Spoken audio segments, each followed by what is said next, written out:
Hello student, welcome to my channel target political science. Friends, हम देख रहे हैं राजनीति विज्ञान का पेपर जो कि है यूजीसी नेट का। और यह कंडक्ट कराया, यह 2021 का पेपर है, पर यह कंडक्ट कराया गया था मई 2022 में। और हम सेकेंड शिफ्ट का पेपर देख रहे हैं। फर्स्ट शिफ्ट का पेपर हमने सॉल्व कर लिया है और इसके 81 क्वेश्चन जो हैं वो भी हमने पिछली वीडियो में सॉल्व कर लिया है। अगर अभी तक आपने उसे न देखा हो तो आप उसे अवश्य देखें। अगर आप टीजीटी पीजीटी की तैयारी कर रहे हैं तो आप इसे अवश्य सॉल्व करें, क्योंकि नेट के प्रीवियस पेपर पीजीटी में बहुत पूछे जाते हैं। जो कठिन क्वेश्चन होते हैं वह पीजीटी के जो कठिन क्वेश्चन उठाए जाते हैं वह अगर ज़्यादातर आप देखेंगे तो वह यूजीसी नेट के ही क्वेश्चन उठाए गए थे पिछली बार जो एग्ज़ाम हुआ था। तो इस बार आप इसे ज़रूर सॉल्व करें। और चलिए स्टार्ट करते हैं अपनी क्लास। आज का जो पहला क्वेश्चन हमारा है वह 82 नंबर का है। पहला क्वेश्चन है कि रॉबर्ट पैकेनहैम ने अफ्रीकी, एशियाई तथा लैटिन अमेरिकी देशों की असेंबलियों की महत्वपूर्ण भूमिकाओं की रूपरेखा प्रस्तुत की है। वे भूमिकाएं क्या है वह हमें बतलाने हैं। रॉबर्ट पैकेनहैम के द्वारा जो अफ्रीकी, एशियाई तथा लैटिन अमेरिका देशों की असेंबलियों के लिए भूमिकाओं, उनकी महत्वपूर्ण भूमिकाओं के रूप में जो रूपरेखा उन्होंने तैयार की थी या प्रस्तुत की है, उन भूमिकाओं को हमें बतलाना है। तो देखिए, जो रॉबर्ट पैकेनहैम के द्वारा बतलाई गई भूमिका थी अफ्रीकी, एशियाई तथा लैटिन अमेरिका देश की असेंबलियों के लिए, वह था वैध प्रकार्य, सुरक्षा वाल्व प्रकार्य और प्रशासनिक विहंगावलोकन। तो फर्स्ट, सेकेंड एंड थर्ड हमारा आंसर होगा। न्यायिक कार्यकलाप की उन्होंने बात नहीं की थी। तो वैध प्रकार, सुरक्षा वाल्व प्रकार और प्रशासनिक विहंगावलोकन जो है वह प्रस्तुत किया था रॉबर्ट पैकेनहैम ने भूमिकाओं के रूप में अफ्रीकी, एशियाई तथा लैटिन अमेरिका देशों की असेंबलियों के लिए। तो हमारा आंसर सही होता है ऑप्शन बी, 1, 2 एंड 3। चलिए अगला क्वेश्चन देख। फ्रेंड्स, ये क्वेश्चन है, देखिए हमें मिलान करना है। अंतर्राष्ट्रीय आर्थिक संस्थान दिए गए हैं और प्रकार दिए गए हैं। देखिए पहला जो है अंतर्राष्ट्रीय मुद्रा कोष। अंतर्राष्ट्रीय मुद्रा कोष है, उससे सुमेलित होता है वह ऑप्शन 2 से। 2 में दिया गया है कि विकासशील देशों को दिवालिया होने से बचाने के लिए अंतिम ऋणदाता के रूप में काम करता है कौन? तो अंतर्राष्ट्रीय मुद्रा कोष। तो ए का 2 हो जाता है। बी है अंतर्राष्ट्रीय वित्त निगम। अंतर्राष्ट्रीय वित्त निगम जो है उसका फर्स्ट होगा कि जो अंतर्राष्ट्रीय वित्त निगम है वह विकासशील देशों के निजी उद्यमों के विकास को प्रोत्साहित करने के लिए ऋण उपलब्ध कराता है। और थर्ड जो है अंतर्राष्ट्रीय विकास संघ। अंतर्राष्ट्रीय विकास संघ संबंधित है फोर्थ ऑप्शन से, जो कि सबसे गरीब देशों को ब्याज मुक्त ऋण प्रदान करता है कौन? तो अंतर्राष्ट्रीय विकास संघ। और बहुपक्षीय गारंटी निकाय जो है वह संबंधित है ऑप्शन 3 से, जो विकासशील देशों की प्राइवेट इक्विटी के प्रवाह को प्रोत्साहित करता है। देखिए अंतर्राष्ट्रीय मुद्रा कोष क्या है? तो अंतर्राष्ट्रीय मुद्रा कोष है जो विकासशील देशों को दिवालिया होने से बचाने के लिए अंतिम ऋणदाता के रूप में काम करता है कौन? तो अंतर्राष्ट्रीय मुद्रा कोष। अंतर्राष्ट्रीय वित्त निगम। अंतर्राष्ट्रीय वित्त निगम जो है वह विकासशील देशों के निजी उद्यमों के विकास के प्रोत्साहित करने के लिए ऋण उपलब्ध कराता है। विकासशील देशों को निजी उद्यमों के विकास के प्रोत्साहित करने हेतु क्या उपलब्ध कराता है? तो ऋण। कौन? अंतर्राष्ट्रीय वित्त निगम। तो हमारा देखिए सेकंड फर्स्ट होता है। और जो अंतर्राष्ट्रीय विकास संघ है वह है सबसे गरीब देशों को ब्याज मुक्त ऋण प्रदान करता है। सबसे गरीब देशों को ब्याज मुक्त ऋण प्रदान करता है अंतर्राष्ट्रीय विकास संघ। और बहुपक्षीय गारंटी निकाय जो है वह होती है विकासशील देशों को प्राइवेट इक्विटी के प्रवाह को प्रोत्साहित करने के लिए। तो हमारा ऑप्शन सी होता है 2, 1 एंड 4, 3। 2 एंड 4, 3 हमारा आंसर है। हम कूट देख लेते हैं। हमारा ऑप्शन सही होता है ऑप्शन सी, 2, 1 एंड 4, 3। चलिए अगला क्वेश्चन देखिए। अगला क्वेश्चन है कि भारत के निम्नलिखित राज्यों में से किनमें लोकसभा में समान प्रतिनिधि है? भारत के निम्नलिखित राज्यों में से किनमें लोकसभा में समान प्रतिनिधि है? तो हमारा आंसर सही होता है ऑप्शन ए, यानी अरुणाचल प्रदेश, गोवा और त्रिपुरा में लोकसभा में समान प्रतिनिधि है। कहाँ कहाँ? अरुणाचल प्रदेश, गोवा और त्रिपुरा में। ऑप्शन ए हमारा सही होता है। चलिए अगला क्वेश्चन।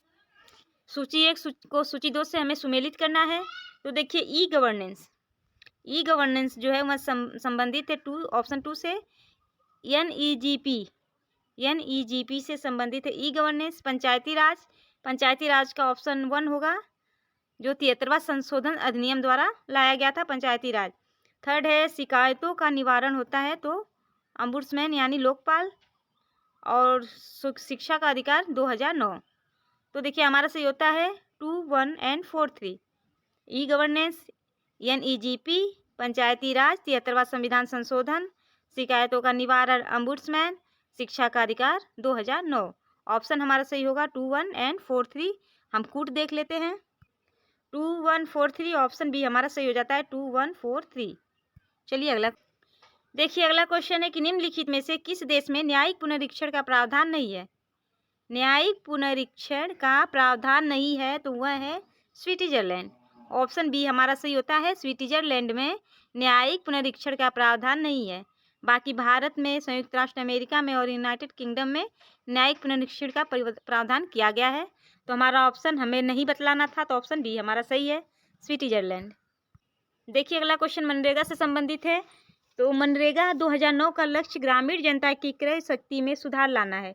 इस योजना का केंद्र बिंदु निम्नलिखित में से किस पर स्थित है। तो हमें बतलाना है कि जो मनरेगा 2009 का लक्ष्य है, मतलब लक्ष्य तो ग्रामीण जनता की क्रय शक्ति में सुधार लाना है, इस योजना का केंद्र बिंदु क्या है वह हमें बतलाना है।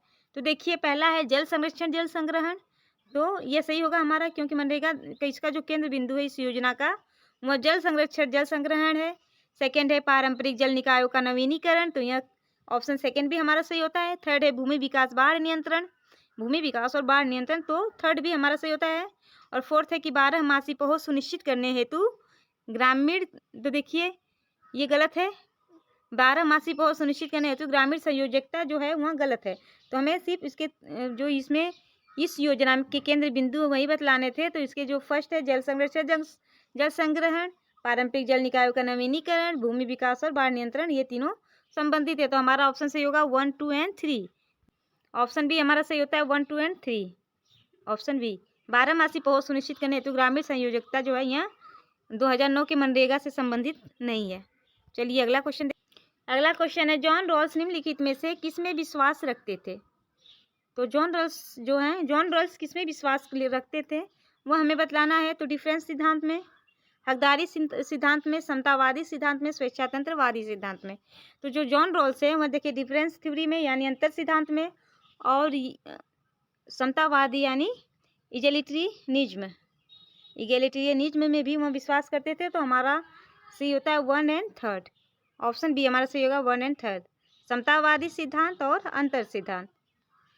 ऑप्शन बी हमारा सही होगा। देखिए हमें सूची 1 को सूची 2 से मिलाना है। इसमें थिंकर दिए गए हैं और उनके थिंग्स दिए गए हैं। देखिए फ्रेडरिक टेलर है वह संबंधित है मेंटल रेवोल्यूशन से। पीटर ड्रंकर जो है वह संबंधित है मैनेजमेंट बॉय ऑब्जेक्ट से। मैनेजमेंट बॉय ऑब्जेक्टिव से संबंधित है पीटर ड्रंकर। चेस्टर बर्नार्ड जो है वह संबंधित है फंक्शन ऑफ द एग्जीक्यूटिव से। और अब्राहम मास्लो मोटिवेशन यानी आवश्यकता के सिद्धांत से संबंधित है अब्राहम मास्लो। तो हमारा आंसर सी होता है 2, 3, 1 एंड 4। 2, 3, 1 एंड, देखिए ऑप्शन भी हमारा सही होता है 2, 3, 1 and 4। Frederick Taylor mental revolution, Peter Drucker management by objectives, Chester Barnard function of the executive, Abraham Maslow motivation, option B. अगला क्वेश्चन है, देखिए अगला क्वेश्चन है कि निम्नलिखित में से कौन सा आदेश चेस्टर बर्नार्ड द्वारा प्रतिपादित उदासीनता के क्षेत्र जोन ऑफ इंडिफरेंस के अंतर्गत आता है। तो जो उदासीनता के क्षेत्र में आता है चेस्टर बर्नार्ड द्वारा प्रतिपादित उसे हमें बतलाना है। तो चेस्टर बर्नार्ड ने जो उदासीनता का सिद्धांत क्षेत्र बतलाया था उसमें उन्होंने बतलाया था जो निर्विवाद रूप से स्वीकार्य है। ऑप्शन सी जो है वह हमारा सही होगा। चेस्टर बर्नार्ड द्वारा जो प्रतिपादित सिद्धांत था उदासीनता के क्षेत्र में उसके अंतर्गत आता है जो निर्विवाद रूप से स्वीकार्य हैं, जो निर्विवाद रूप से स्वीकार्य हैं। ऑप्शन सी हमारा सही होता है। आगे क्वेश्चन देखते हैं। देखिए यहाँ हमारे कुछ गद्यांश दिए गए, गद्यांश के आधार पे हमें प्रश्नों के उत्तर देने हैं। जो 91 से 95 तक जो क्वेश्चन है वो हमें इस सारांश के आधार पे ही देने हैं। तो देखिए इसे पहले पढ़ लेते हैं, उसके बाद हम क्वेश्चन देखेंगे, फिर आंसर इसमें से कलेक्ट करेंगे। चलिए देखते हैं, इसे पढ़ते हैं पहले। देखिए व्यक्तियों के लिए आंतरिक न्याय को बढ़ावा देने के लिए संयुक्त राष्ट्र की राज्यों के भीतर दखल देने की बढ़ती तत्परता बिना शर्त संप्रभुता से हटकर वैश्विक शासन की ओर आगे बढ़ने का संकेत देती है। इस दिशा में आगे बढ़ने के कुछ लक्षण दिख रहे हैं, परंतु राज्य संप्रभुता और हस्तक्षेप के सिद्धांत अभी भी महत्वपूर्ण हैं। इन बिंदुओं पर कोई स्पष्ट आम सहमति नहीं है। फिर इस विचार के लिए कुछ समर्थन है कि यूएन चार्टर के अनुच्छेद 2.7 की सटीक व्याख्या की जानी चाहिए कि किसी राज्य की स्पष्ट सहमति के बिना उस राज्य में कोई हस्तक्षेप नहीं हो सकता। चीनी लोकतांत्रिक गणराज्य की सरकार द्वारा समर्थित दलीलों में संभवतः यह पक्ष अधिक बार बार दिखता है कि दूसरे पक्ष का विश्वास है कि मानवाधिकार को बढ़ावा देने के लिए किसी भी देश के भीतर हस्तक्षेप अंतर्राष्ट्रीय शांति और सुरक्षा पर खतरा के आधार पर ही न्याय संगत है। शरणार्थियों की अधिक संख्या या यह निर्णय के अन्य राज्य सैन्य हस्तक्षेप कर सकते हैं अंतर्राष्ट्रीय शांति और सुरक्षा के लिए खतरे का साक्ष्य है। कुछ उदारवादी यह दलील देते हैं कि यह शर्त लचीली है और कभी भी विवेकपूर्ण लगने पर मानवाधिकारों की रक्षा के लिए हस्तक्षेप को न्याय संगत ठहराया जा सकता है। दृढ़तर पक्ष के लिए भी कुछ समर्थन है। सितंबर 1999 में यूएन के महासचिव कोफी अन्नान ने यह घोषणा की कि व्यक्तिगत संप्रभु उतना ही महत्वपूर्ण हो सकती है जितनी कि राष्ट्रीय संप्रभुता। तो इसी के आधार पे हमें जो 91 नंबर का क्वेश्चन है उसका आंसर देना है। देखिए पढ़ लेते हैं पहले क्वेश्चन। 91 जो हमारा क्वेश्चन है उसमें दिया गया कि संयुक्त राष्ट्र का नया दायित्व किस प्रकार की अंतर्राष्ट्रीय व्यवस्था की स्थापना करती है। देखिए संयुक्त राष्ट्र का नया दायित्व किस प्रकार की अंतर्राष्ट्रीय व्यवस्था की स्थापना करती है। तो जो हमने पैराग्राफ पढ़ा था उसी के आधार पे हमें आंसर देना है। तो पैराग्राफ के आधार पे हमारा ऑप्शन बी सही होता है, वैश्विक शासन प्रदान करना। ठीक, वैश्विक शासन प्रदान करना जो है वो अंतर्राष्ट्रीय वही जो है संयुक्त राष्ट्र का नया दायित्व है। अंतर्राष्ट्रीय व्यवस्था की स्थापना करना है किस आधार पे, तो वैश्विक शासन प्रदान करना। ऑप्शन बी हमारा सही होता है। अगर आप इसे सॉल्व करना चाहें तो जो हमने पैराग्राफ पढ़ा था आप उसे धीरे धीरे करके और इसे क्वेश्चन के आगे क्वेश्चन के आधार पे पीछे करके आप इसे आंसर इसका ढूंढ सकते हैं। तो हमारा ऑप्शन बी सही होगा। चलिए अगला क्वेश्चन देख लेते हैं। देखिए अगला क्वेश्चन एक संयुक्त राष्ट्र किस आधार पर राज्य के मामले में हस्तक्षेप करने के लिए तत्पर है। संयुक्त राष्ट्र किस आधार पर राज्य के मामले में हस्तक्षेप करने के लिए तत्पर है। तो पैराग्राफ के अकॉर्डिंग हमारा सही होता है ऑप्शन डी, आंतरिक न्याय को बढ़ावा देने के लिए। आंतरिक न्याय को बढ़ावा देने के लिए जो संयुक्त राष्ट्र है वह राज्य के मामले में हस्तक्षेप करने के लिए तत्पर है। ऑप्शन डी हमारा सही होता है। देखिए 93 नंबर का जो क्वेश्चन है उसको भी पैराग्राफ के आधार पर देना है हमें, जो हमने अभी सारांश पढ़ा था। अगर आप पीछे करके इसे देख कर फिर इसे मिला सकते हैं आप, अगर आप प्रैक्टिस करना चाहें तो। चलिए देखते हैं 93 का जो क्वेश्चन है कि संयुक्त राष्ट्र किस आधार पर राज्य के मामले में हस्तक्षेप कर सकता है। संयुक्त राष्ट्र जो है किस आधार पर राज्य के मामले में हस्तक्षेप कर सकता है। तो ऑप्शन ए हमारा सही होगा कि राज्य सरकार की स्पष्ट सहमति के आधार पर ही संयुक्त राष्ट्र जो है वह राज्य के मामले में हस्तक्षेप कर सकता है। ऑप्शन ए हमारा सही होता है। अगला क्वेश्चन है, देखिए 94 क्वेश्चन हमारा है कि संयुक्त राष्ट्र संघ के हस्तक्षेप के आधार के संबंधों में कुछ वर्गों की आम भावना क्या है। संयुक्त राष्ट्र संघ के हस्तक्षेप के आधार के संबंधों में कुछ वर्गों की आम भावना क्या है, ये हमें बतलाना है। तो हमारा ऑप्शन सी होता है ऑप्शन बी, मानवाधिकार का उल्लंघन। ऑप्शन बी सही होता है हमारा, मानवाधिकार का उल्लंघन जो है वह जो कुछ वर्गों की आम भावना है कि मानवाधिकार का उल्लंघन हो रहा है जो संयुक्त राष्ट्र संघ अगर अपना हस्तक्षेप कर रहा है। तो ऑप्शन बी हमारा सही होता है। 95 देखिए 95वां क्वेश्चन है कि राज्य में हस्तक्षेप के मामले में संयुक्त राष्ट्र को निम्नलिखित में से किस पहलू से संबंधित प्रावधानों का अनुपालन करना है। राज्य में अगर वह हस्तक्षेप कर रहा है यूएन संयुक्त राष्ट्र, तो इनमें से उसे किस पहलू से संबंधित प्रावधानों का अनुपालन करना चाहिए। तो ऑप्शन ए हमारा सही होगा, घरेलू अधिकार क्षेत्र। घरेलू अधिकार क्षेत्र से संबंधित प्रावधानों का अनुपालन करने के बाद ही राज्य पे हस्तक्षेप कर सकता है संयुक्त राष्ट्र। तो ऑप्शन हमारा सही होता है ऑप्शन ए। चलिए नेक्स्ट हम देखते हैं। देखिए 96 से 100 तक जो क्वेश्चन है 100 तक उसको भी हमें सॉल्व करना है। तो इस सारांश के आधार पे ये जो पैराग्राफ दिया गया है आप इस गद्यांश को पढ़ लें और इसी के आधार पे वहाँ पे आंसर देना है।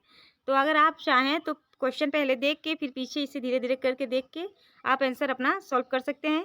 मैं एक बार इसे पढ़ देती हूँ, उसके बाद हम लोग आंसर सॉल्व करेंगे। चलिए जो 19 देखते हैं इस पैराग्राफ को। 1960 के दशक से लैटिन अमेरिकी अनुभव से निर्भरता के सिद्धांत को सामान्यीकृत करके इसे शेष विश्व पर लागू किया गया। वालरस्टीन 1974, 80 और 89 ने एक विश्व आर्थिक व्यवस्था के अपने सिद्धांत को प्रतिपादित किया था। विश्व व्यवस्था आर्थिक व्यवस्था सिद्धांत जो था वह दिया था वालरस्टीन ने। तो सिद्धांत को प्रतिपादित किया था जो संकेंद्रित वलयों, पश्चिमी के केंद्रीय देशों, एक अर्ध परिधि और परिधि इतिहास द्वारा संभव बनाए गए विभेदीकरण को शामिल करता है। केंद्र में स्थित देश सर्वप्रथम औद्योगिकीकृत हुए और शेष विश्व पर एक निर्णायक बढ़त प्राप्त किया था। परिधीय राज्य वे हैं जो केंद्रीय देशों की आवश्यकताओं को संतुष्ट करते हैं। केंद्रीय जो क्या है, परिधि राज्य कौन है? तो परिधि राज्य वे हैं जो केंद्रीय देशों की आवश्यकताओं को संतुष्ट करते हैं और जिन्हें जानबूझकर उच्च औद्योगिक कुशलताओं का विकास करने से रोका जाता है। अर्ध परिधि राज्य वे हैं जो मध्य श्रेणी में आते हैं, जो किसी भी दिशा में जा सकते हैं, और इनमें वे भी केंद्रीय राज्य भी शामिल हैं जिन्होंने अपनी केंद्र राज्य की स्थिति खो दी हो। संपूर्ण व्यवस्था श्रम के एक अंतर्राष्ट्रीय विभाजन को प्रतिबिंबित करती है। इस व्यवस्था की मुख्य प्रवृत्ति अतिरिक्त मूल्यों का परिधि क्षेत्र से राज्यों की ओर हस्तांतरण करना है। पी पी रे, जो 1971-73 एक फ्रांसीसी समाजशास्त्री थे, जिन्होंने उत्पादन के साधनों का अभिव्यक्तिकरण की एक परिशुद्ध अवधारणा को आगे बढ़ाते हुए इसे द्वैतवाद के विचार से जोड़ा। उन्होंने तर्क दिया कि विश्व की कुछ निश्चित क्षेत्रों में अल्प विकास वहाँ के देशज समाज की प्रवृत्ति के कारण अत्यधिक था। पश्चिम में सामंती उच्च वर्ग की अभिवृत्ति के कारण सामंतवाद ने पूंजीवाद को जन्म दिया। शेष विश्व में, जिसने यूरोपीय सामंतवाद का अनुभव नहीं किया था, व्यापार और निवेश के माध्यम से एक समाज का विश्व अर्थव्यवस्था के रूप में एकीकरण का परिणाम मौजूद शासित वर्गों को मजबूत करने, पूंजीवाद के विस्तार के उनके प्रतिरोध को बल देने के रूप में हुआ। कैम्पोरासो और बेहरूर 1981 ने कहा कि निर्भरता संरचनात्मक स्थिति से संबंधित है, जिसमें केवल एक बाह्य सहायता पर एक अनन्य अथवा सीमित विश्वास के बिना एक स्वस्थ एकीकृत व्यवस्था अपने आर्थिक चक्र को पूरा नहीं कर सकती। तो देखिए, हमने इसमें क्या पढ़ा था? हमने पढ़ा है वालरस्टीन जो थे, उनका व्यवस्था सिद्धांत के बारे में यह बतलाया गया है, और इसी के आधार पर हमें क्वेश्चन का आंसर देना है जो 96 से 100 तक है। तो अगर आप अब एक बार इसे क्वेश्चन देखने के बाद आप पीछे करके इसे देख कर फिर अपना सोल्व कीजिएगा। मैं आपको बस आंसर बताते चल रही हूँ क्वेश्चन का।